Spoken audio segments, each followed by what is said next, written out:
এই দেখুন কি সুন্দর ছোট্ট ছোট্ট বোঁদে হয়েছে, আর রস এই দেখুন প্লিজ বোঁদেগুলো কি ঝরঝরে হয়েছে। নমস্কার বন্ধুরা, আজকে আমি দেখাবো বোঁদে। হ্যাঁ, এই বোঁদেটাই আজকে আমি বানাবো। আপনাদের সবাইকে স্বাগত জানাই সৌমেস কিচেনে।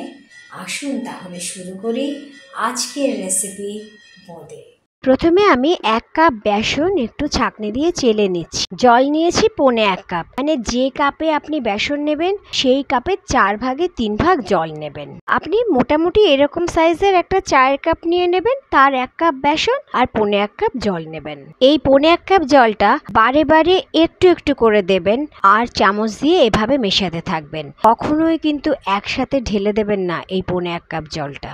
আবার একটু জল দিলাম আর চামচ দিয়ে এভাবে মেশাতে থাকলাম। এইভাবেই আমি বারে বারে একটু একটু করে জল দেব আর চামচ দিয়ে এভাবে ঠিক মেশাতে থাকবো। এভাবে 1.25 কাপ জলটা বারে বারে দিয়েছি আর চামচ দিয়ে মেশাতে থেকেছি। যখন পুরো জলটা মেশানো হয়ে যাবে আর এমন পাতলা একটা ব্যাটার হবে, তখন এই হ্যান্ড হুইক্স বা ডিম ফ্যাটানোটা দিয়ে ভালো করে ফ্যাটাতে থাকবো অন্তত 5-6 মিনিট ধরে। দেখুন এখন 3:37 আমি ফ্যাটাতে শুরু করেছি ব্যাটারটা। যেটা বললাম এটা টানা 5-6 মিনিট ফ্যাটাতে হবে। হ্যাঁ, মাঝে মাঝে একটু হাতটা ব্যথা করবে, তখন এইরকম 1 সেকেন্ড কি 2 সেকেন্ডের জন্য একটু দাঁড়িয়ে যাবেন, ঠিক আমি যেমন দাঁড়িয়ে গেলাম।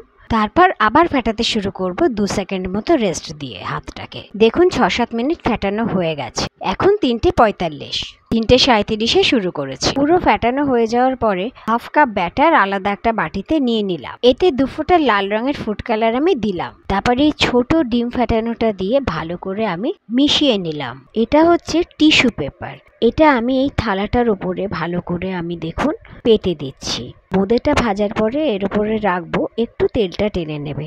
ঠিক বাড়িতে আমরা যেমন আলুর চপ, বেগুনি এগুলো করলে একটু টিস্যু পেপার দিয়ে নিই থালার মধ্যে, আমি আরও একটা টিস্যু পেতে নিলাম। মোট 2টো টিস্যু পেপার থালার উপর পেতে নিলাম। এবার আমি কড়াইতে বেশ কিছুটা তেল দিয়ে দিলাম।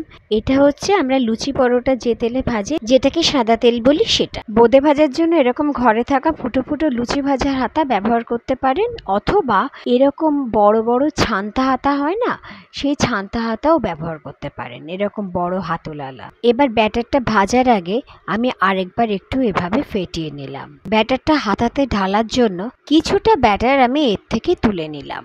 গ্যাসটা হাই ফ্লেমে দেওয়া আছে। তেলটা একদম হুহু গরম হয়ে গেছে, খুব গরম হয়ে গেছে। কিন্তু বুঝবো কি করে বোঁদে ভাজার মতোই তেলটা খুব গরম হয়েছে?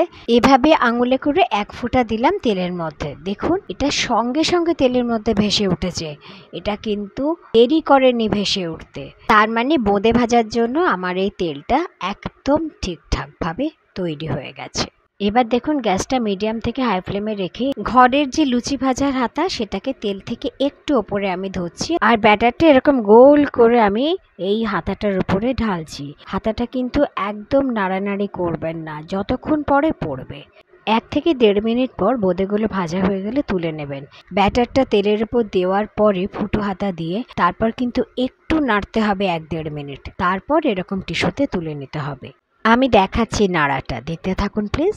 আর হ্যাঁ, বোঁদেগুলো যখন এরকম তেল থেকে তুলে নেবেন তখন কিন্তু গ্যাসটা একদম কমিয়ে দেবেন, কারণ বোঁদেগুলো তো ভাজা হয়ে গেছে। তখনও যদি গ্যাসটা ওরকম বাড়ানো থাকে, বোঁদেগুলো তুলতে তুলতে পুড়ে যাবে। এবার একটা জিনিস দেখাচ্ছি, গ্যাসটা আগে বন্ধ করে দিন। তারপর একটা বাটিতে একটু জল নিন। এই জলের মধ্যে বোঁদের ব্যাটারটা যে হাতা দিয়ে আপনি ঢেলেছিলেন, সেই হাতাটা এই জলের মধ্যে একটু ধুয়ে নিন। ঠিক যেমনভাবে দেখাচ্ছি এভাবে একটু জল ধোয়া করে নিন। সবার তো এরকম লুচি ভাজার হাতা একসাথে 2-3টে থাকে না। আমারও যেমন লুচি ভাজার হাতা এরকম একটাই আছে, তাই বারে বারে ব্যাটারটা ঢালার পর ঠিক এইভাবে আমি হাতাটা ধুয়ে মুছে নিই। আর এই সময় গ্যাসটাকে বন্ধ করে দিই একটাই কারণে, নাহলে তেলটা একেবারে জ্বলে যাবে। এই দেখুন টিস্যু পেপারের উপর বোঁদেগুলো রেখেছি বলে কি সুন্দর তেলটা টেনে নিচ্ছে। কিছু বোঁদে ভাজার পরে দেখবেন একটু পেছন দিকটা সরু হয়ে গেছে, যেটাকে আমরা বলি একটু ল্যাচ থাকে, ওটাকে একটু হাত দিয়ে ভেঙে নিলেই হবে। আপনাদের সামনেই আবার গ্যাসটা জ্বেলে নিলাম। এবার গ্যাসটা একদম হাই করে দিয়ে তেলটা একদম খুব গরম হওয়া অবধি অপেক্ষা করছি। তেলটা খুব গরম হয়ে গেলে এবার ওই ফুটো হাতা যেটা আমি ধুয়ে নিয়েছি, এই ফুটো হাতাটা দিয়েই আমি লাল রঙের বোঁদের ব্যাটারটা দিচ্ছি তেলে। দেওয়ার সাথে সাথেই কিন্তু নাড়তে শুরু করতে হবে। এটা আপনি যে কোনো হাতা দিয়ে নাড়তে পারেন। এবার বোঁদেগুলো যখন হয়ে গেছে তখন গ্যাসটাকে আমি কম করে দিয়ে এই ফুটো হাতা দিয়ে বোঁদেগুলো আমি তুলে নিচ্ছি। এবার বোঁদেগুলোকে আমি তুলে নিয়ে এই টিস্যু পেপারের উপর রেখে দিচ্ছি, যেখানে হলুদ বোঁদেগুলো রেখেছি। এবার আমি দেখাচ্ছি এই বড় ছান্তা হাতাটা দিয়ে বোঁদেগুলো কি করে ভাজছি। আমি একই পদ্ধতিতে ভাজছি যেভাবে ওই লুচি ভাজার হাতাটা দিয়ে আমি ভেজেছিলাম। হাতটা একদম নাড়াবেন না, দুটো হাতাতেই তেল থেকে একটু ওপরে সোজা এরকম ধরে দাঁড়িয়ে থাকবেন যতক্ষণ এমন টপ টপ করে ব্যাটারটা পড়তে থাকবে। যখন দেখবেন ব্যাটারটা এরকম টপ টপ করে আর পড়ছে না, খুব আস্তে হয়ে গেছে পড়াটা, তখন সরিয়ে নেবেন হাতাটা। যেটা বলছিলাম, ব্যাটারটা দেওয়ার সাথে সাথেই কিন্তু হাতা দিয়ে এভাবে নাড়তে হবে। সেটা যে কোনো হাতা দিয়ে নাড়তে পারেন, কিন্তু সমানে নেড়ে যেতে হবে। আর গ্যাসটা কিন্তু অবশ্যই হাই ফ্লেমে থাকবে এই সময়। প্রতি ব্যাচ বোঁদে ভাজতে আপনার 1 থেকে 1.5 মিনিট লাগবে। আমি এই জায়গাটা কাটলাম না আপনাদের যাতে বুঝতে একটু সুবিধে হয়, কিন্তু স্পিডটা একটু বাড়িয়ে দিলাম প্লিজ।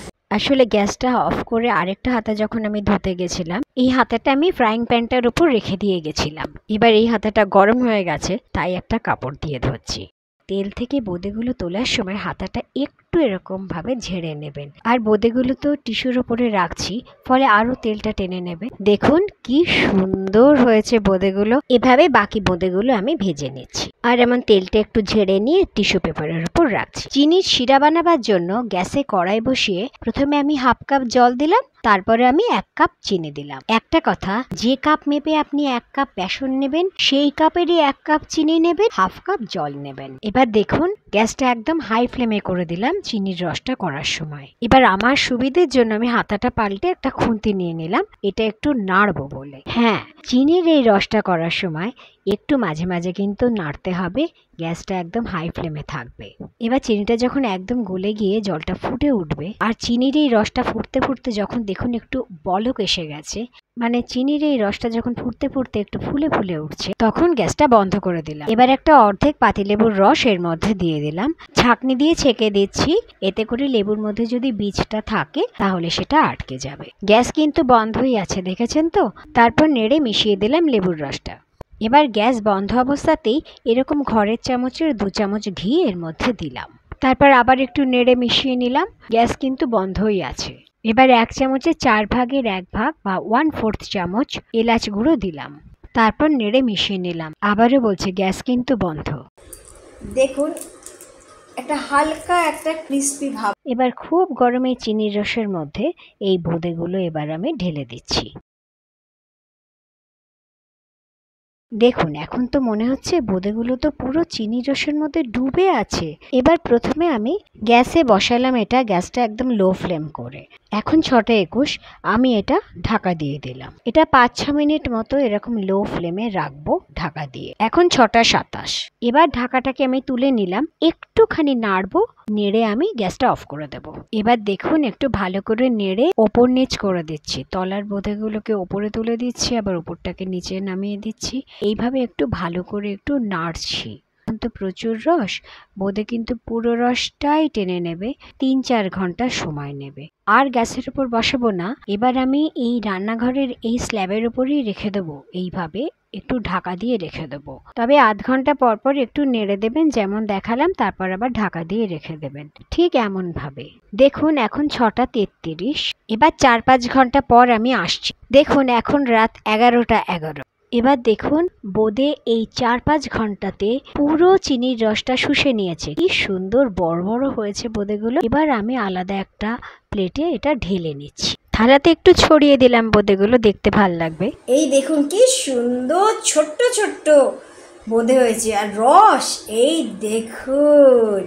বোঁদেগুলোকে ঝরঝরে হয়েছে দেখুন, আমি দেখাচ্ছি, কোনোটার সাথে কোনোটা জড়িয়ে নেই। এবার আমার বর্ণালী একটু খাবে। আমি নিজে বানিয়েছি বলে বলছি না, মুখের কথা অনেক সময়তেই মিথ্যে হয়, কিন্তু চোখের ভাষাটা একটু খেয়াল করুন প্লিজ। ওর চোখের ভাষা হলো স্বতঃস্ফূর্ত, ওটা মিথ্যে হয় না বলেই শুনে এসছি। বন্ধুরা, এই বোঁদের রেসিপিটা কেমন লাগলো একটু প্লিজ জানাবেন। আপনাদের কমেন্ট, লাইক সত্যি খুব উৎসাহ দেয় আমাকে। যদি ভিডিওটা ভালো লাগে চ্যানেলটা প্লিজ সাবস্ক্রাইব করবেন। অনেক অনেক ধন্যবাদ। খুব খুব ভালো থাকুন।